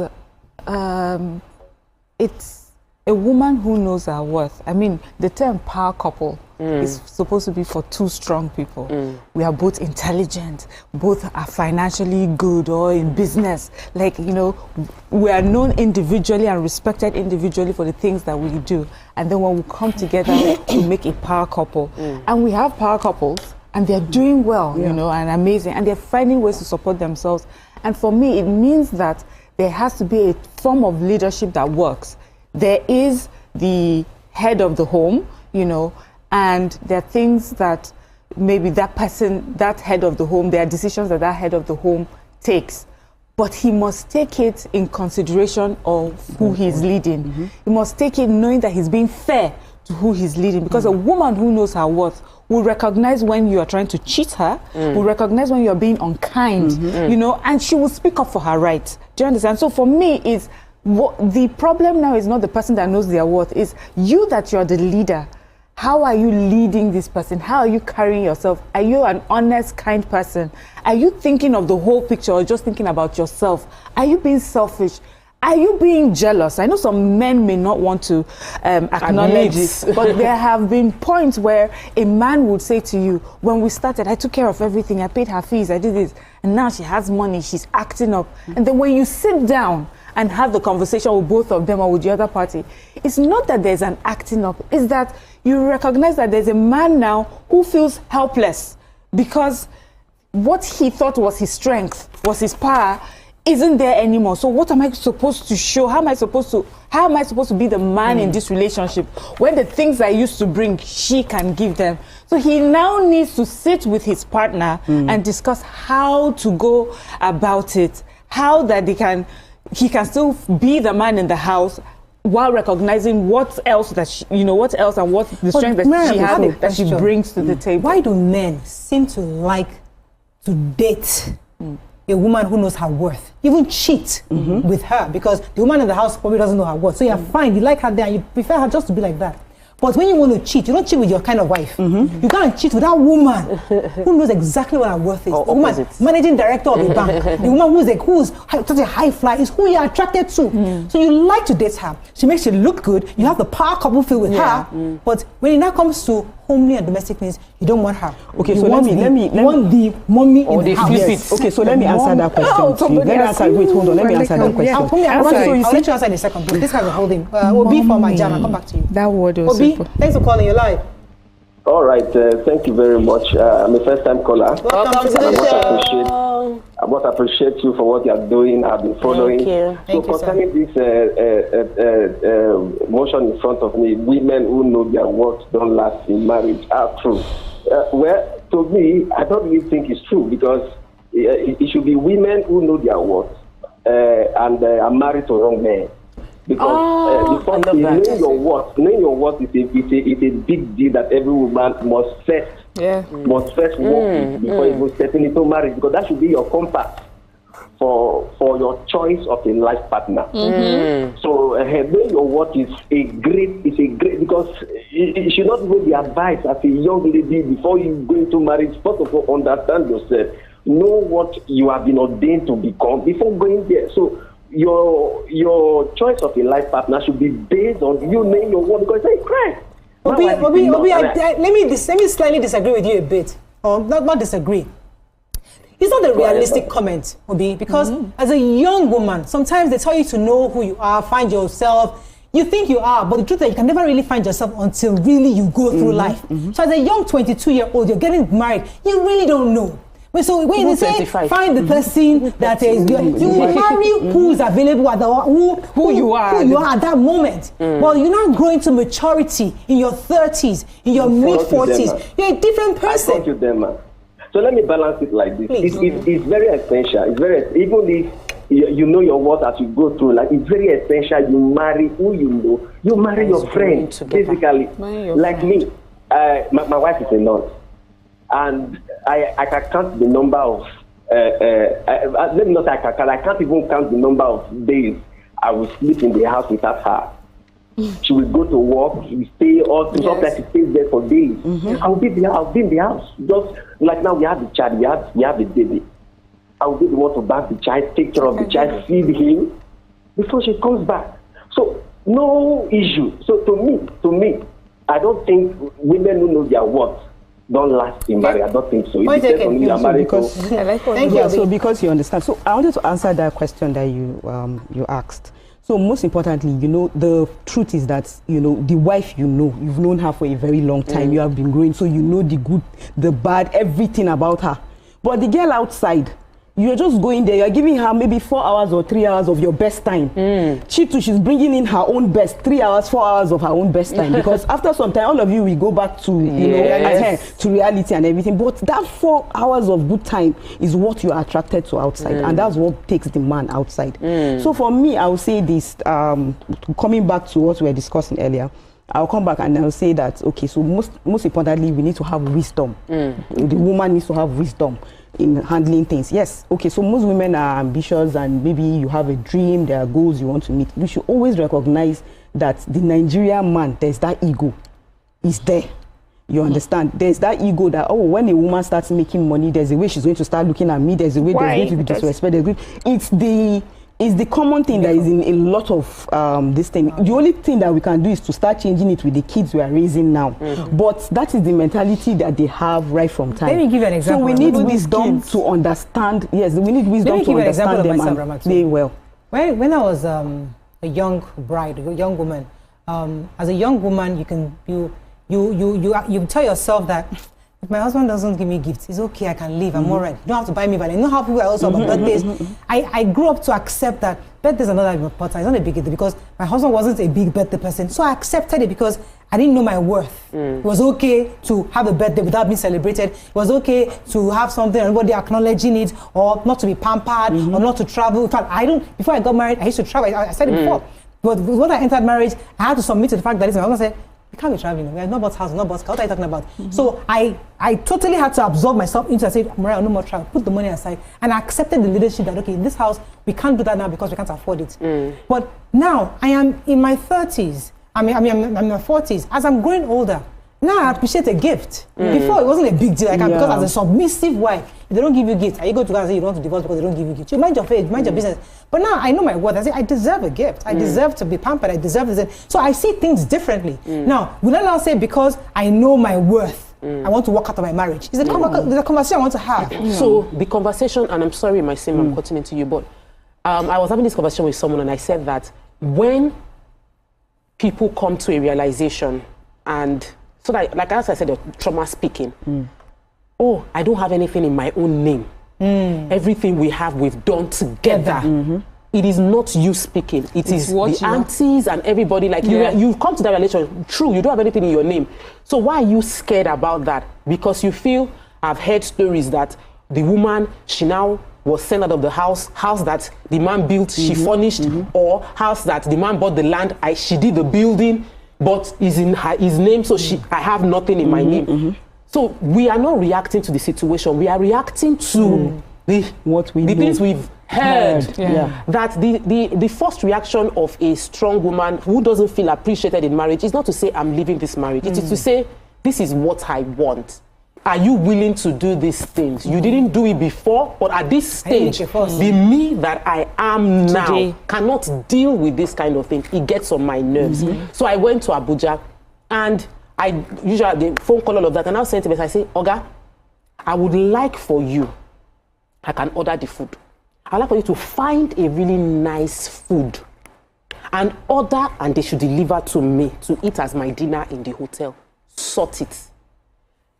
He won't think of it by himself, but I know I would like it. So I asked him to do it. He did it. The food arrived. I ate the food. I was blessing and thanking him. And it was like he would never have thought of it. I said, yes, but now that you know, when I am in a different place and I'm like, oh, I'm so tired, I'm hungry, that's your cue to find food and ask me what I like to eat and give me, because they don't know either. Sometimes. So there was, I watched the movie.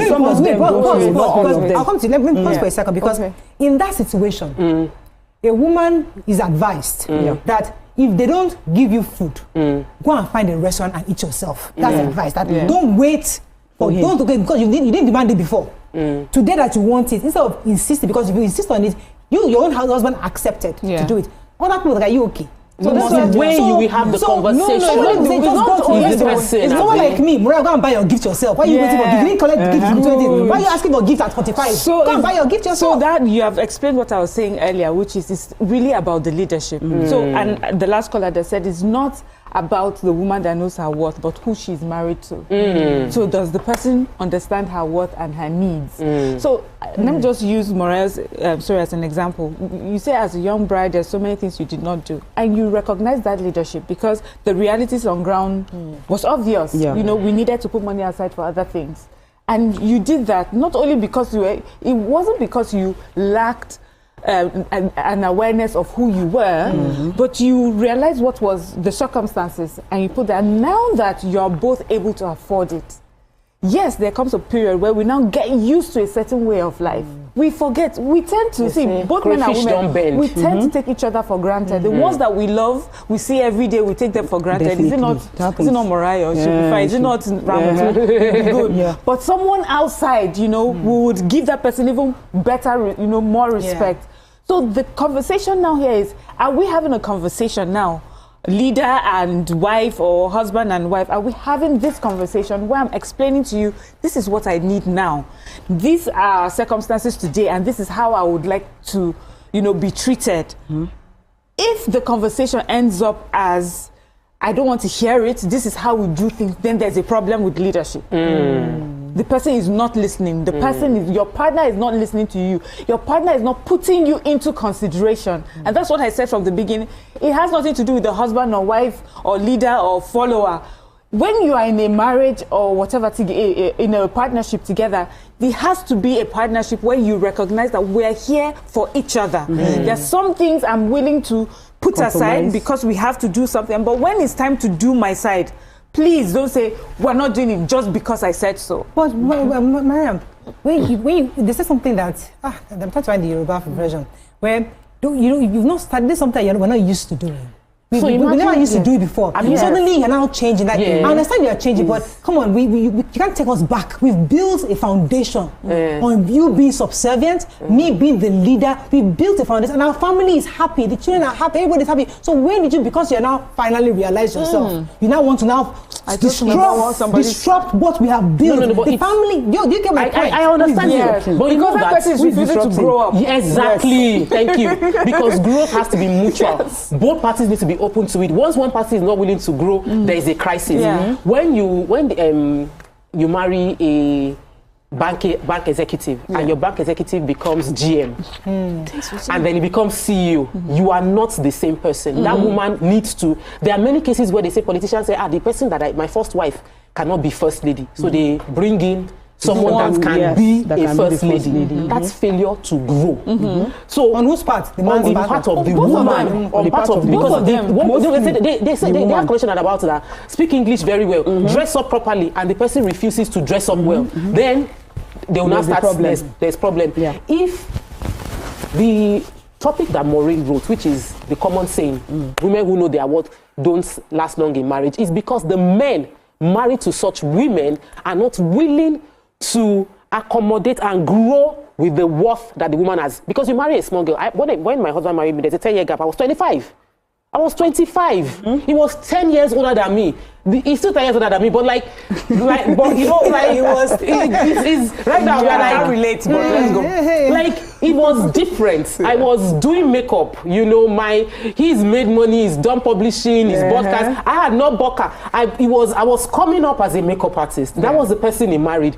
I have changed in the marriage. So if he refuses to accept the changes that have happened in me, then he's the one putting our marriage in crisis. Okay, let me pause you for a second. Because I cannot remain the same person. I can't remain the same 25-year-old girl. Good morning, Paul. Thanks for calling your live. Hello, Paul. Sorry for keeping you. Go ahead. Yeah, thank you very much. Good morning, ladies. Morning. Good morning. You are very, very wonderful. Thank you, sir. Fine with you people. Your views is great. Thank you. Your views are always great. Thank you. Let me just contribute on this very particular topic you are talking about now. The topic here, let me just change it for the person a little bit. It is women who look at marriage as a contesting ground that doesn't last in marriage. If a woman comes into a marriage with a notion, this is what I want to get inside our marriage. Whenever I get in that, whenever the woman is in that, look where to get out from the marriage. It's supposed to be union between two. Having ideas, etc., between you. anyone has a reason of being married, it is a problem for me. Because it's supposed to be all for all. Thank you very much. The audio is not so clear. Mr. But Paul, I really want to hear people see it's women that see it as a contest here.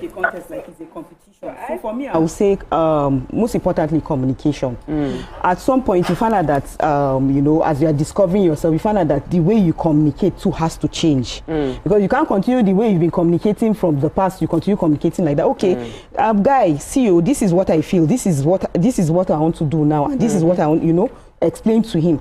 If he doesn't get it, pause. Explain again. Continue until you people are on the same page. Wow. It is when you people are not on the same page. That is when. Yes. We see some husbands. There's a guy. Yeah, there has to be a time limit now. How long will we continue telling you over and over again? There's a guy that I used to know back in the day when I started Your View many years ago. I think Your View was maybe 2 or 3 years old then. This man, his name starts with K. I won't mention this. Hey, me, him, and his wife and my husband, 4 of us were together in the car. The 2 men were in front, the 2 women were at the back. And I was talking to my husband, I was saying, is Mariah still listening to you? I mean, can you, yes, that was this exact word. I was like, how do I say it? Like, are you still subservient? That's the only way to say it. And my brother is Mariah to still that kind of thing. Because you use it more, it's more suitable for children. Like a child outgrows when your child does not listen to you anymore. Submissive or something like that. Submissive. So he was asking my husband. I think my husband was driving and he was obedient, right there in my presence. Because my husband was like, because they were trying to have a conversation. Yeah. So before I start the conversation, let me be sure that your wife is still, she will not protest against it. So I was like, yeah, of course, and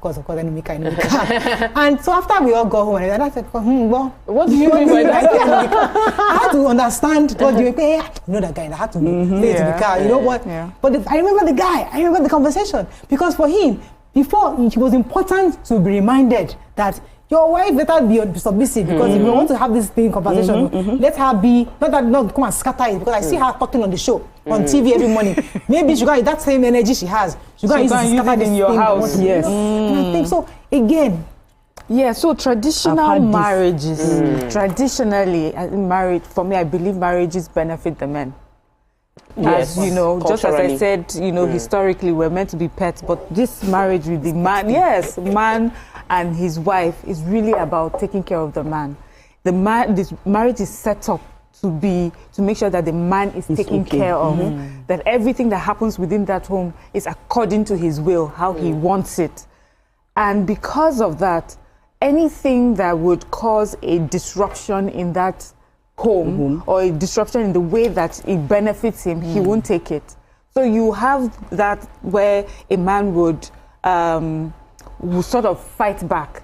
And I see that people don't see it that way. They just see it as a woman who is unwilling to be submissive, or a woman who is ungrateful or anything. It's just that the man has to, some of them recognize it, that they have, all of a sudden they have this power because they are the husband in the house.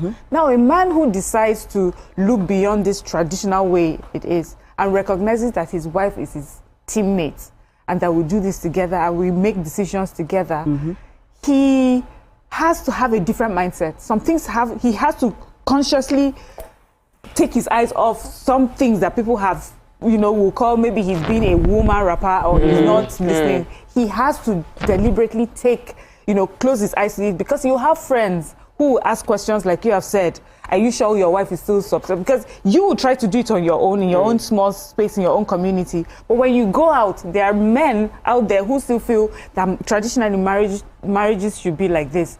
But I also believe that we have reached a certain point, right, where we're seeing men understanding that they have to change, because the women who understand their worth are not taking any, they're not taking any messages anymore.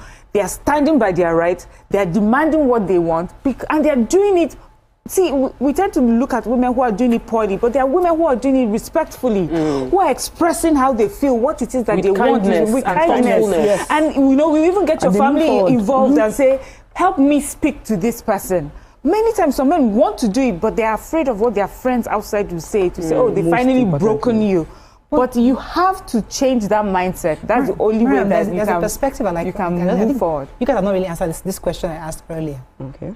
So when a woman is submissive to her husband and is subservient and accepted the role for a long time, and the family has blossomed under that guise, and they've grown, the kids are now university. Now, mommy is now 50. She's now coming to find herself. Now, what can be interpreted as in this age is that, oh, now you're going to be abandoning daddy because daddy was used to you being the one to feed him and clean him and, you know, to make sure. But now you're finding you want to travel on a boat cruise with the girls of the 50. You're going to Dubai. You're going to, you know, and you're leaving your husband and they're wondering, you're disrupting the home. You're disrupting the family. Why don't you allow things to stay as it was? Be at home, be with me. It happened with my father-in-law. I used to understand why my mother-in-law couldn't come to take care of the kids because she was so used to just taking care of daddy because that's the role she's only and she's only willing to accept. So my question to you is that an independent woman is going to be seen, or a woman who has found her worth, is being seen as disrupting what we have, what has worked. But that's growth. But that's what I'm saying. Worked. No, that's growth. How is that growth? That is disruption. No, it's disruption to you because it's disruption to the man because the man. But the children have benefited from that structure. But how about the other person who has made the sacrifice? So if you have reached a point where you understand that this is my teammate, now is the time to focus on her. Even forget about being 50 or being 60. There are some times in families where a man, I mean, there's a particular example of a man who, you know, in the beginning of their marriage, everything the woman had to do, you know, was stopped. And they had to work really towards building his business. And they did that and they built the business. She forgot everything. Just take care of the kids, whatever you have, even whatever she had, they added to that business. They, you know, things started looking up. And he said to her, now it's time for you. Now where the problem will be is if they have now achieved what they need to achieve and he says to her, still maintain how you are because that benefits me. You have to have, you also as the leader, you need to recognize circumstances have changed and now we need to look to this person. What are your needs? We have looked at mine. What are your needs? It's when people are selfish that we have a problem. I know this particular example of this subservient person that you're talking about. I know someone personally who has been subservient, but she's gotten to a stage and she's trying to change it. And there's nothing wrong with her changing it. You just need the man to look at all the years that she's been subservient and say, okay, what can I do for you now? So that you can grow. Is when we talk about these issues, when we talk about this, we only see it on the side of the woman has just rebelled. She's a bad woman. We don't look at it from the other person. If it was with our children, we'll see it differently. Okay, so when we are raising our children, we are putting in the best for them, we are making sacrifices for them. Then they get to a point, you know, we know that they'll fly. Then we'll say, then imagine, you know, instead of allowing them fly, you stop them from flying because you know this does not benefit me anymore. Yeah, so and that's how men need to see marriages. That is not about holding people down or controlling people.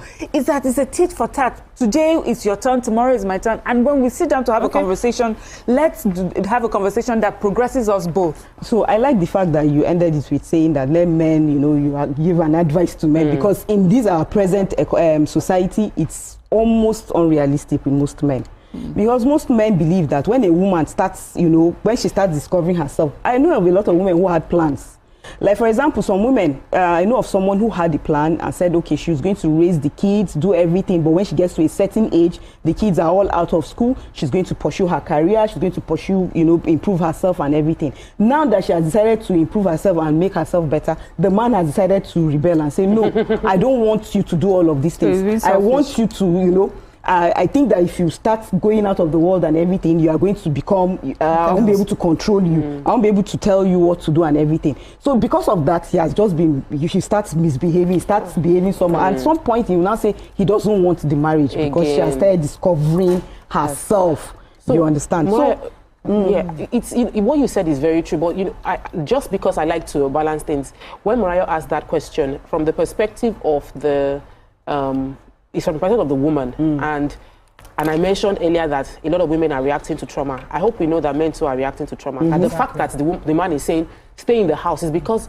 the man is scared that if he allows you to do everything you want to do, you don't need him anymore. and you can choose to walk, and then how would he survive? But he is not willing to admit that. Rather, the ego takes over. There are also said, just the same way you have several stories of women who have aunties that suffered in marriage and did not get anything in return. There are also several stories of men who paid school fees. They paid school fees. Did everything. They paid for masters. They encouraged their wives to work, and the woman became a big madam, and the woman no longer like. So what are you? Yes, I'm like, oh, yes, your accent is. You can't follow me to this meeting, or like, oh, you're not dressing very, very nice. This your palm slippers. As in, like, then they grew apart. So the conversation should not be around. How will this woman become so big, or if she has become big, she will leave the marriage. It is that we mustn't allow one person to continue on a trajectory without growing together on that trajectory. So if your wife is attending courses, you too attend a course. You should expose yourself to knowledge as well, so that you are able to equally meet each other. And counseling is a powerful tool. Why do our men not really like going for counseling? Let us talk about this. Women attend conferences back to back. I was telling my husband this weekend he has to attend Get Up for Parents. That's tomorrow. And he said, he was like, I said, when was the last parenting course you attended? Are you not a parent? Have you been a parent before? Do you understand how to be a parent?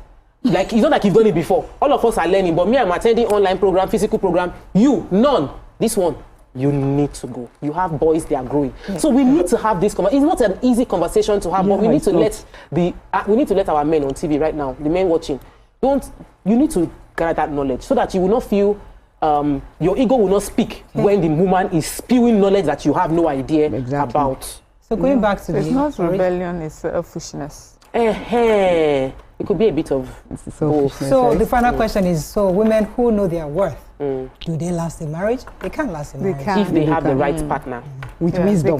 They can't last. Wisdom and handle when you say not wisdom, they have wisdom. They have wisdom. We need to ask the men, would you allow the woman who knows her worth? Would you be able to stay married to a woman who knows her worth? Let me read the last paragraph that she wrote. She says, self-assured women aren't against love. They are against disappearing to make space for someone else's ego. True love isn't about endurance or sacrifice. It's more about equality and respect. If she finds a partner who values her light, instead of asking her to dim it, that's where love begins. For me, why does the word equality trigger men? We can take consideration. That word, once you just say equality, see you tomorrow. Sorry, it triggers them. My fault. Bye, see you on Monday. Monday, your VPG tomorrow. Already? It's already Friday.